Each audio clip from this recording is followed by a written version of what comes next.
ज़मान park में PTI की rally के आगाज़ से पहले दुआ मांगी जा रही है। मनाज़रा आप देख सकते हैं। अस्सलाम वालेकुम, मैं हूं असद अरशद और आप डेली न्यू पॉइंट देख रहे हैं। नाज़रीन, पीटीआई की रैली का आगाज़ हो चुका है। मनाज़रा आप देख सकते हैं कि बड़ी तादाद में ख़वातीन और मर्द जो हैं वो पीटीआई की रैली के साथ साथ चल रहे हैं। और ये मनाज़र जो है आप देख सकते हैं कि बड़ी तादाद में लोग अपनी गाड़ियों में सवार हैं।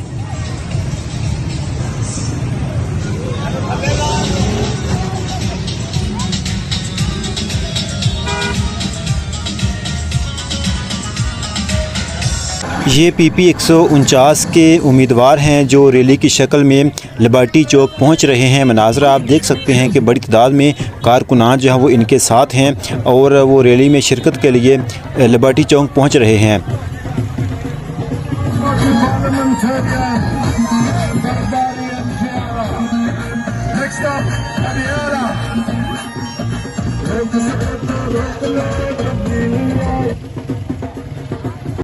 ये डॉक्टर यास्मीन राशिद की रैली के मनाज़र हैं। ये लिबर्टी चौक पहुंच रही हैं। कारकुनान की बड़ी तादाद इनके साथ मौजूद है। मनाज़रा आप देख सकते हैं कि डॉक्टर यास्मीन राशिद जो हैं वो अपनी गाड़ी में बैठी हुई हैं और कारकुनान की बड़ी तादाद उनके साथ मौजूद है जो कि लिबर्टी चौक